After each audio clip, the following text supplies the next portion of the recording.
Gledate u reku koja nestaje pred našim očima, a sa njom čini se nestaje i sav poznati svijet, dok u britanskim, ali i globalnim medijima izbija nezapamćena panika zbog drevnih proročanstava koja se prema tvrdnjama mnogih upravo ostvaruju pred našim očima.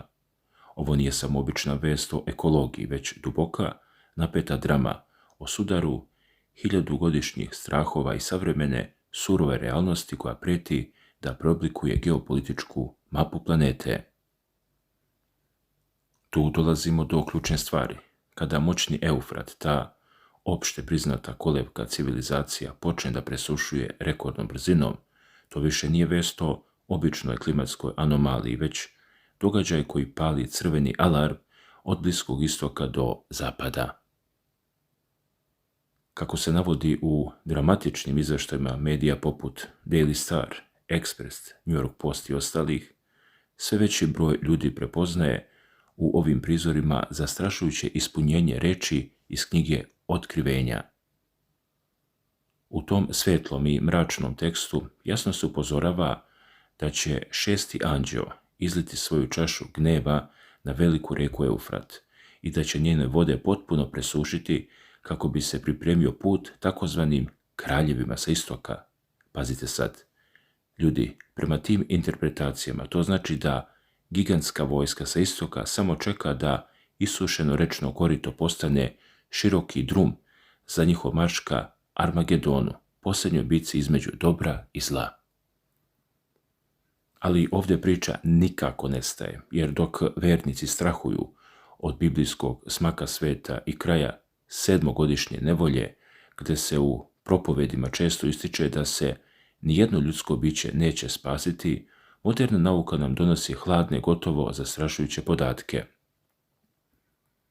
Kako tvrde stručnjaci iz NASA, baseni dveju moćnih reka, Tigra i Eufrata, voda koje su nekada napajale drevni Vavilon, izgubile su između 2003. i 2009. godine neverovatnih 117 miliona jutrostopa slatke vode, što je zapremina koja se direktno poredi sa gubitkom vode u mrtvom moru. Prema istim analizama, oko 60% tog gubitka direktno je posljedica prekomernog ispumpavanja podzemnih rezervi vode iz zemlje. Slušajte ovo pažljivo, jer iza ove vodene agonije ne stoje samo više temperature i neumoljive suše, već i ljudski faktor doveden do krajnjih granica.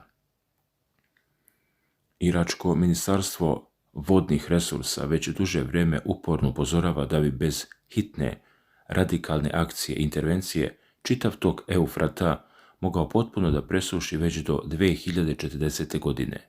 Zamislite to, jedna od najznačajnijih reka u celokupnoj istoriji čovečanstva mogla bi postati samo prašnjava pustinja. Posljedice već sada krvlju i suzama plaćaju obični ljudi na terenu. Nasser, klimatski aktivista i terenski koordinator Udruženja zaštitnika reke Tigris u Iraku, otvoreno izjavio da se zbog katastrofalnog zagađenja vode, nestašice hrane i potpunog izostanka adekvatne državne pomoći i vakcina, širom Iraka masovno šire opasne bolesti poput tifusa, kolere, malih boginja i teške dijareje. To je realnost koja je daleko od apokaliptične simbolike, ali u praksi mnogo smrtonosnija. Zato je izuzetno važno razumjeti sljedeće. Dok se na internetu i društvenim mrežama vodi žestoka debata između onih koji veruju da je reč o nepobitnom ispunjenju proročanstava iz Jermije i Otkrivenja i oni koji u tome vide isključivo posljedicu nemilosrdne izgradnje brana, prekomernog eksploatisanja resursa i duboke klimatske krize, istina je mnogo složenija. Profesor Michael White, vrhunski ekspert za klasiku i hrišćansko poreklo sa Univerziteta u Teksasu, podsjeća nas kroz istoriju, istorijsku analizu da je apokaliptična književnost u antičko vrijeme bila pisana kao svojevrsna insajderska literatura za ljude koji su savršeno razumjeli tadašnje političke simbole, aluzije i prijetnje poput moćnog partskog kraljevstva koje je predstavljalo strah i trepet na istočnoj granici Rimskog carstva. Za njih suva reka nije bila samo ekološka nedaća, već stvarna, neposredna vojna prijetnja invazijom. Međutim, sa druge strane, postavlja se legitimno pitanje zašto se moderni mediji toliko grčevito drže ove teme?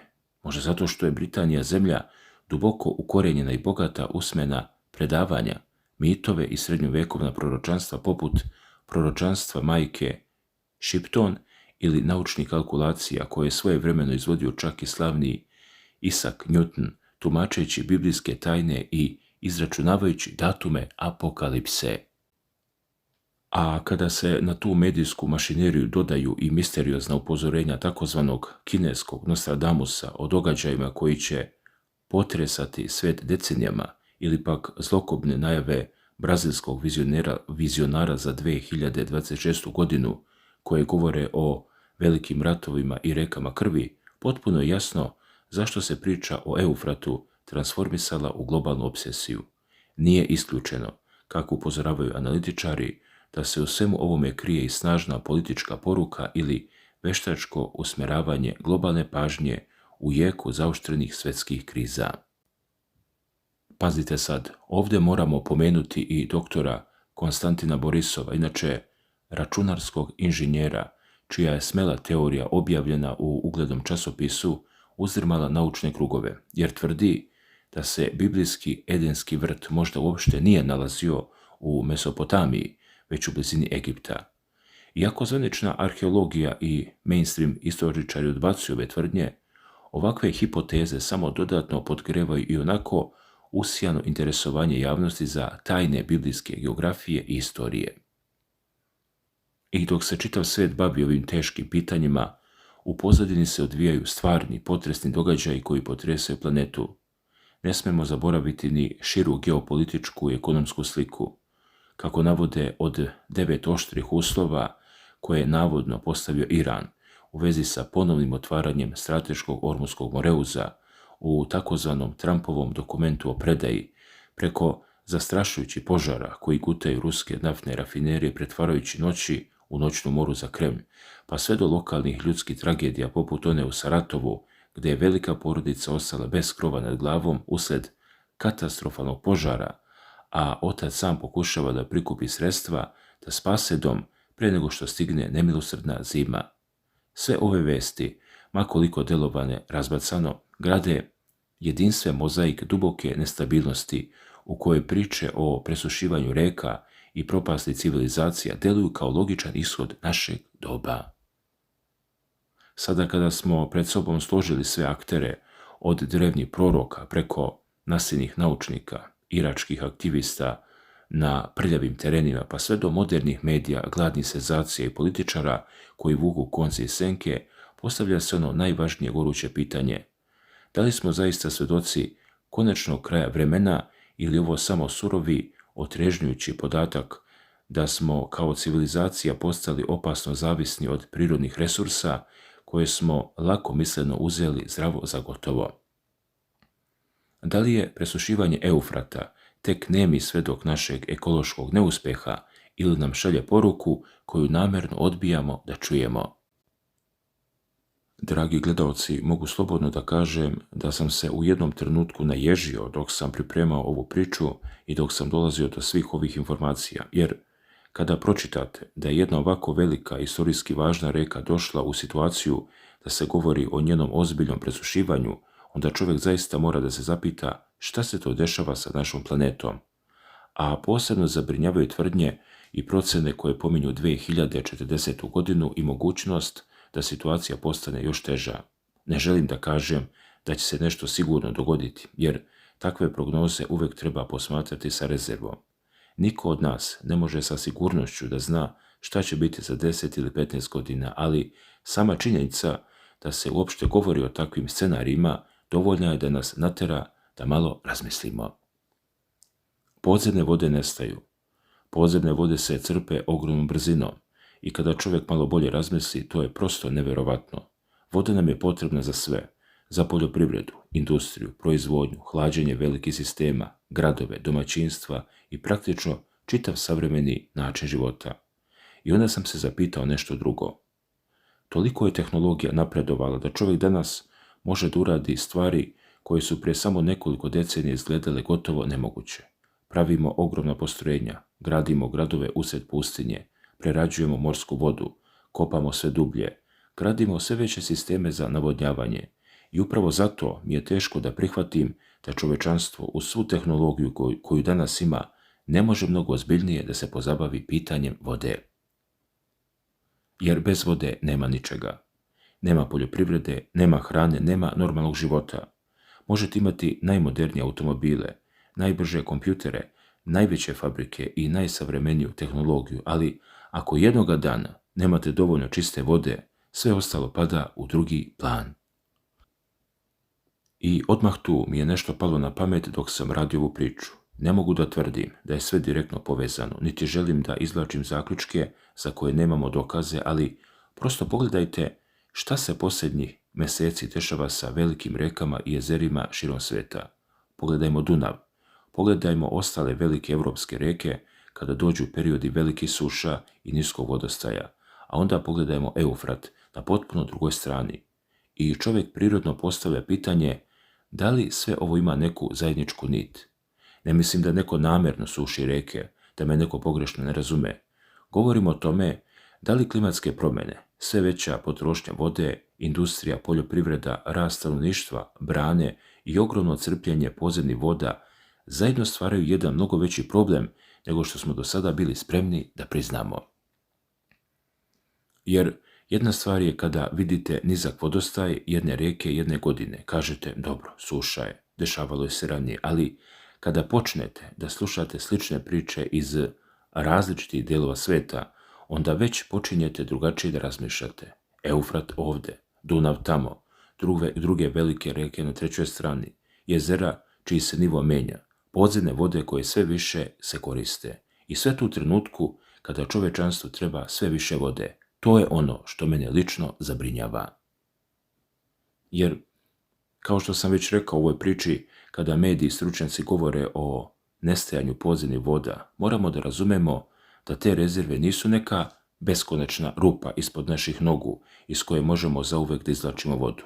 Ljudi često kažu, ima vode ispod zemlje, ima, ali koliko? Koliko brzo se ona obnavlja i koliko brzo je mi izvlačimo? To su potpuno različite stvari. A kada kažem mi, ne mislim na običnog čovjeka koji otvori slabinu da popije čašu vode ili da se istušira.